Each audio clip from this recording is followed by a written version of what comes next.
week number 3 of the 2022 NFL season, and I cannot wait to see what the NFL has in store for us this week, as the first couple of weeks has been complete chaos. Who could have predicted that after week 2, the top 3 in passing yards would be Tua Tagovailoa, Carson Wentz, and Joe Flacco? I could have never predicted that. Nonetheless, I like the matchups we have this week. I think we've got some great matchups. Steelers-Browns on Thursday night. The Raiders and the Titans. Two teams that had a lot of hype built around them coming into the year, and they're both starting off the year 0-2. We've got the undefeated Bills and undefeated Dolphins. I never thought I would be saying that statement in the fourth quarter last week between the Dolphins and the Ravens. We have got Carson Wentz's first matchup against the Eagles since being traded from the Eagles. We have got an NFC West battle between the Rams and the Cardinals. We've got a nice Sunday night matchup between the 49ers and the Broncos. We've got Rodgers versus Brady. So I think we're in for a very good week. So without further ado, let's get to my week 3 predictions. As last week, you know what? I went decent. I wanted to do better than I did last week, but I did just about the same, which I will take considering that the start of the week didn't look so well. As I believe I only got one Sunday afternoon game correct. But then the later afternoon games, they started coming in, and I was getting correct pick after correct pick after correct pick until the Vikings sold on Monday Night Football. So 9-7, I'll take it considering the circumstances, but I want to get at least 10 this week. That is my goal. So starting off with Thursday Night Football, the Steelers and the Browns. And I'm going to go with the Browns. I expect this game to be very low scoring. There has been some concerns with Najee Harris's injury for the Steelers, and he is off to a slow start this season. As I hyped up Najee Harris quite a bit before the season began, and he is struggling, but I think he is due for a big game, but I don't think I see it here, though. I mean, he could, but he did put on quite a performance in last year's game against the Browns, the second one. But I will pick Cleveland to win this one because I think this comes down to which team runs the ball the best, and I think that'll be the Browns, as they have the better O-line. So Cleveland to win Thursday night. The Texans and the Bears. And I am going to go with the Texans. I really like what I have seen out of the Texans so far this season. They had a tie against the Colts, and they came so close beating the Broncos last week, as they really held their own. You got to give them credit for that. I really was skeptical on Lovie Smith back into coaching, especially in the NFL. But I think he's got this Texans. I think he's got some potential here, as I think the Texans get the win against Chicago. Next up, the Raiders and the Titans. And one of these teams is going to start the year 0-3. Derrick Henry has struggled so far this season. He hasn't been performing the way that we are expecting him to. And I think part of that could be that maybe Mike Vrabel is being a bit conservative to begin the year, considering that he is coming off of an injury. But I'm going to pick the Raiders to win this one.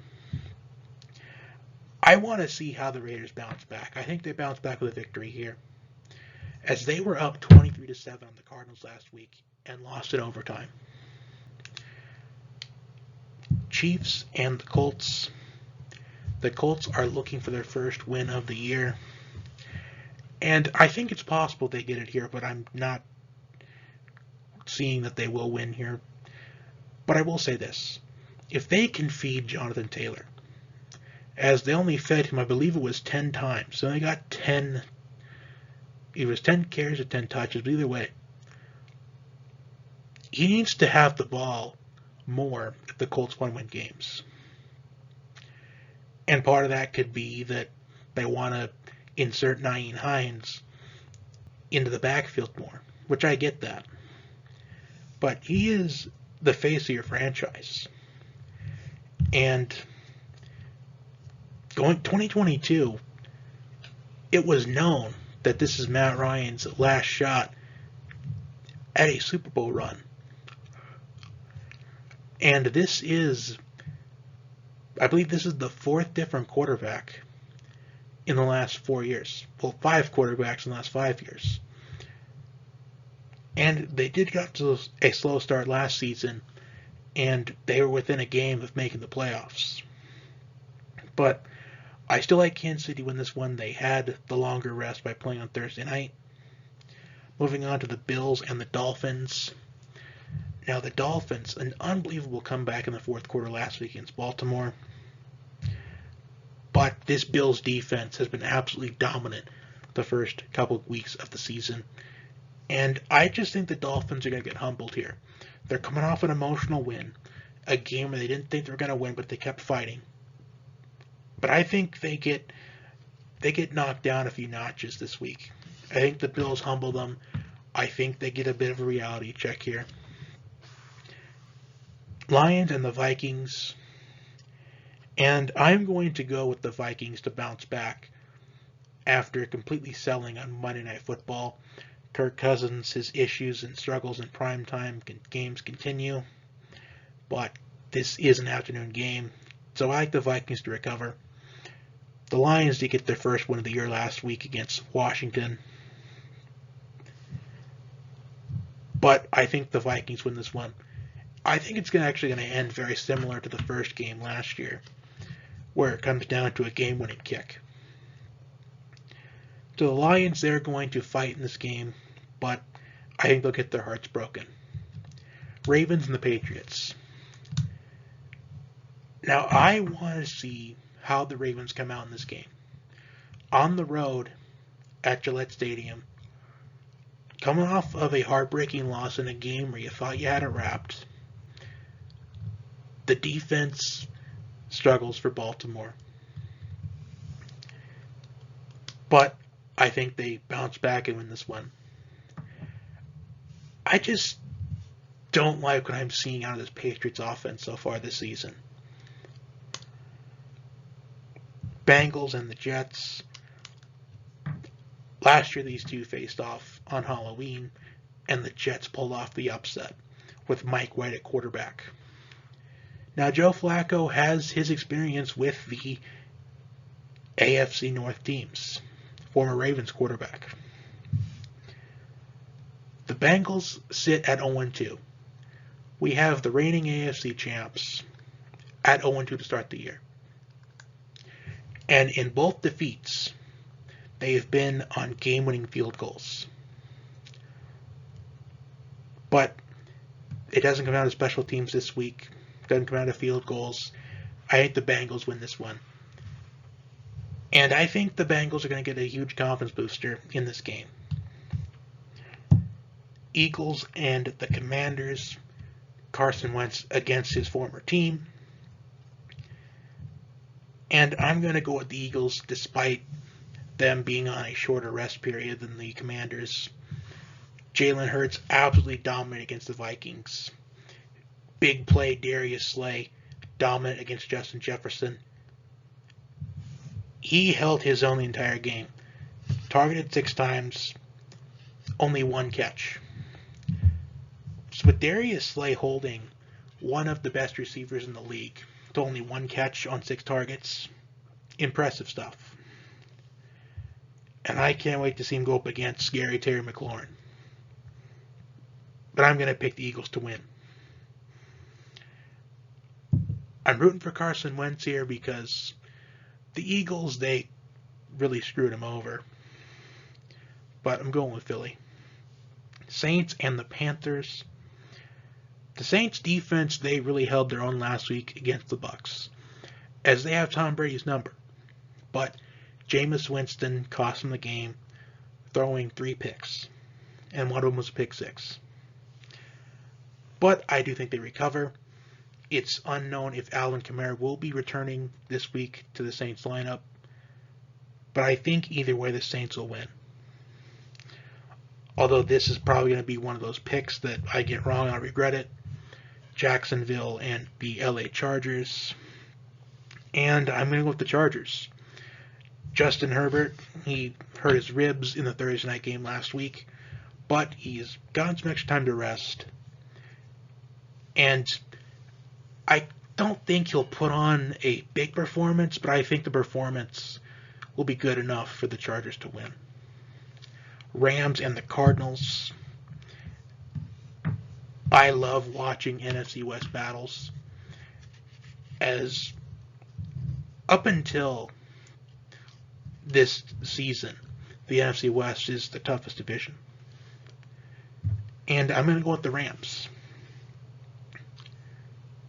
The Rams, they nearly blew a 20-3 lead against the Falcons, which would have been reverse irony. But they picked up some confidence by beating the Falcons, even if it was only by 4 points. And they go on the road to take on the Cardinals, a team that is coming off an emotional win in overtime last week. But this game, I know, is going to go either way. Falcons and the Seahawks. And I cannot believe I'm actually doing this, but I'm going to pick the Falcons to win a game. I think that the Falcons are the second least team that I predict. They're the team I pick the second least often to win games, behind the Jets. But I can't believe I'm saying this, but despite them starting off 0-2, I do like the fight that I've seen out of this Falcons team. They should have beaten New Orleans in week 1. And I'm hoping that they really held themselves accountable for that. And they could have easily just surrendered when going down 28-3, but they did not. They kept fighting in that game, and they almost stole that game from the Rams. And what I'm thinking is going to happen is they're going to mold what they've learned in the first 2 games, and it translates to a win this week. Although I do want to see if they put in Desmond Ridder eventually, as I think a lot of the Falcons fans are calling for that. But if they don't win, then maybe they should be interested in tanking, maybe for Will Anderson Jr. out of Alabama. But that's for another day. Packers and the Bucks. We got Rodgers versus Brady. Now, Rodgers got a nice win against the Bears. Huge confidence boost after the embarrassing Week 1 performance. And once again this season, he bounces back in Week 2 after a bad Week 1. But he does not have a good history against good defenses. While Tom Brady has not looked good all season long so far in these first couple weeks, I don't think he looks good again this week. But you know who has been looking good the first 2 weeks of the year? The Bucs defense. And as I already mentioned, Aaron Rodgers struggles against good defenses. And I think this week Tom Brady once again doesn't put up the numbers, doesn't have the game that he hopes for and he expects. And the narrative is going to start again, as everyone's going to question the sports media. Does Tom Brady have any more? Should Tom Brady retire? Should he have stayed retired when he retired in January? Should he retire after he won the 7th? Should he have retired after he won the 6th? The narrative will continue. But Chris Godwin's out right now. Mike Evans is suspended because he felt like pushing Marshawn. He felt like pushing Lattimore. But I think the Bucs win this game. I think they will even dominate this game as well, as not only does Aaron Rodgers struggle against good defenses, he struggles in the state of Florida. Next up, Sunday Night Football, the 49ers and the Broncos. Trey Lance underwent surgery earlier this week as he is out for the year. And now Jimmy Garoppolo is back as the starting QB for the Niners. And you hate to see what happened to Trey Lance, but the 49ers are a much better team with Garoppolo under center, as Garoppolo has proven that he can win games. He has the resume. And he has the resume that I'm surprised that teams didn't reach out for him to try to make deals. He has a Super Bowl appearance. He has 2 NFC Championship appearances. He learned under Tom Brady, who is arguably, or even to some, obviously, the greatest quarterback of all time. So he has this very impressive resume, but nobody wanted to trade for him. And there were teams who were looking for quarterbacks in the offseason. While the Broncos, a lot of hype around them this season. And it has been a struggle all year long. The Broncos fans have been booing the Broncos offense all throughout the game. The fans are becoming restless.